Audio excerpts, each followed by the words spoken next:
You launch a series of stunningly successful offensives over a period of months, and yet, when they're over, you find yourself in a worse position than when you started. How can that be? Let's take a look.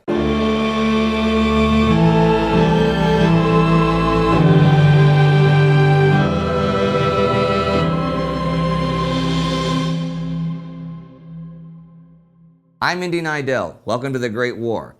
Last week, the Battle of Amiens ended with a resounding Allied victory that really shook the Germans. This was a part of the new Allied strategy of launching small attacks all up and down the Western Front. Allied troops continued arriving in Vladivostok as well, even as Russia's Bolshevik government launched a terror campaign against its internal opponents.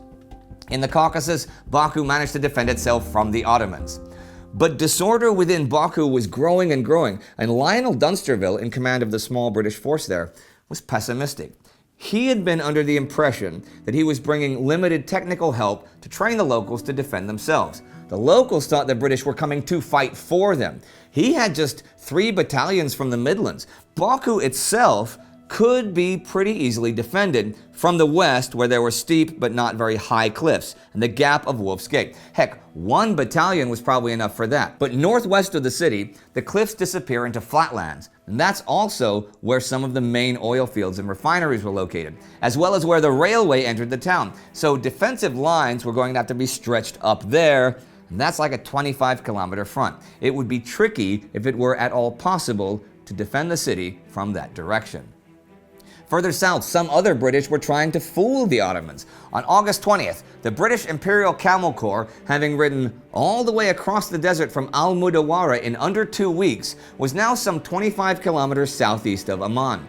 They learned that the Ottomans were in force between them and the Amman Railway, which they had come to sabotage. But even if they couldn't do that, they could still fool the enemy into thinking they were far more than they actually were all over the region. So each man opened 3 or 4 tins of bully beef, destroyed the contents, and littered the cans around. The cars they had with them drove around like crazy, leaving all sorts of crisscross tire tracks.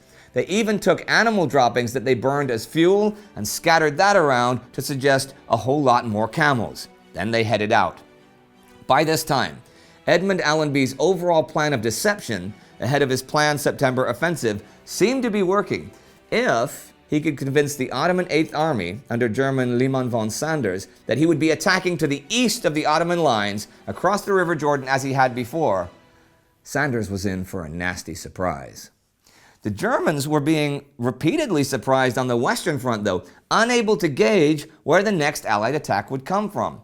This week saw the Battle of the Ailette, conducted by Charles Mangin and the French 10th Army. It was a success, and after the French attacked between Soissons and Compiègne the 20th, German Quartermaster General Erich Ludendorff will call this a second black day for the German army.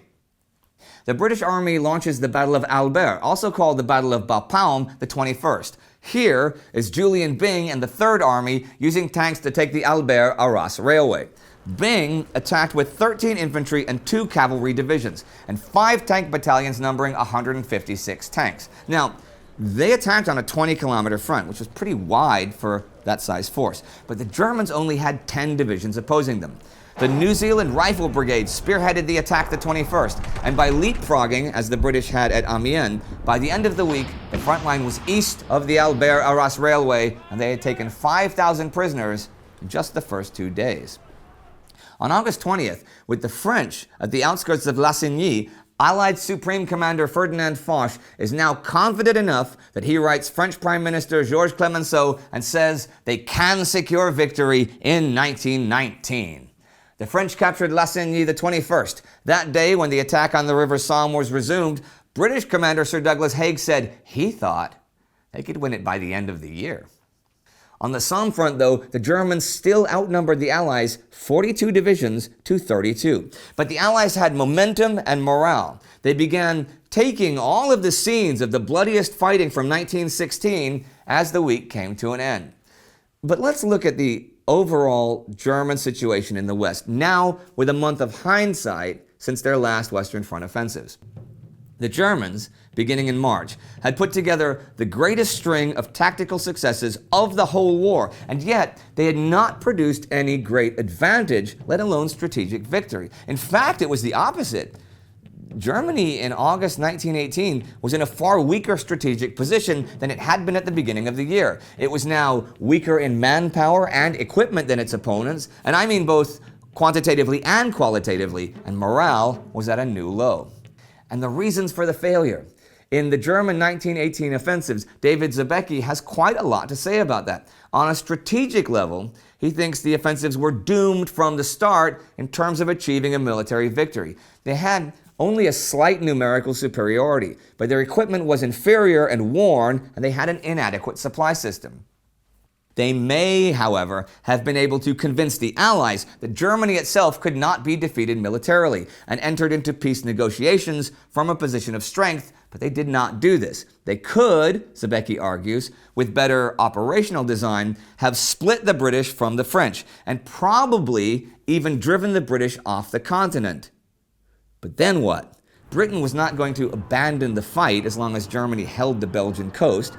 Britain and the Allies had naval superiority, and the blockade was strangling Germany. The Americans could have just been redirected to Britain for an eventual counterattack, like, spoiler alert, what happened a couple decades later. Thing is, on the tactical level, the Germans were formidable opponents. Their discipline, training, leadership, and tactical doctrine produced units that were almost impossible to beat in anything approaching evenly matched force-to-force encounters, either on the defense or the offense. The German army's greatest tactical handicap was its mobility, which limited its ability to maneuver to operational depth. But even off the Western Front, looking at the total German picture, you saw other major problems. J.G. Meyer writes in A World Undone, farther to the east, the folly that had been Brest-Litovsk was continuing to draw German troops into a military, political, and economic quagmire. They had to occupy the city of Kharkov, deep inside Ukraine, to maintain some vestige of control and any hope of extracting grain. They had to move into the Donetsk basin in search of fuel for the decrepit railways taken from the Russians. They had to stretch their lines of communication into the Crimea to discourage an Allied advance from the Middle East. Things were looking grim for them all over. On the 22nd, the Allies announced their aims with the landings at Archangel. Those forces were called in by the legitimate representative of the Merman government to expel the Germans and annul Brest-Litovsk. They guarantee no interference in internal Russian affairs. That's interesting, because this week, after secret negotiations between the Soviets and Germans, the Soviets recognize an independent Georgian state. This is part of the German machinations to secure Baku and its oil. But this causes anti-German sentiment to grow in the Turkish press. And as for the Soviets, this week saw them again lose Irkutsk to the Czechoslovak Legion. And that brings us to the end of a rather confusing week of an almost impossibly confusing war. A ruse by the Imperial Camel Corps on the Palestine front, defense issues in the Caucasus, Allied successes on the Western Front, an overall depressing situation for the Germans, but specifically tactical success, but overall failure for them on the Western Front. But the Germans' single greatest flaw, according to Zabecki, and if you read his monumental work on the German 1918 offensives, there's not a whole lot of reason to dispute him, was the lack of clearly defined strategic and operational objectives. Even post-war, Ludendorff and Chief of Staff Paul von Hindenburg in their writings still don't have any clear vision of a concrete military objective this year, or a concrete political one. What Ludendorff was doing this summer, and this he did admit in his writing, was keeping the initiative, keeping the attacks going in the hope of exploiting whatever opportunities came up. Well, American General Gordon Sullivan once said, "Hope is not a method." But as Zabecki points out, hope was the only method German High Command had left in the summer of 1918. If you'd like to get David Zabecki's book about the German spring offensives, you can get it via the link below in the description. And if you buy it there, we do get a small cut from the checkout price. Our Patreon supporter of the week is Michael Harrington, who is supporting our show in memory of his great uncle Timothy, who died this month, 100 years ago in the Great War. Don't forget to subscribe. See you next time.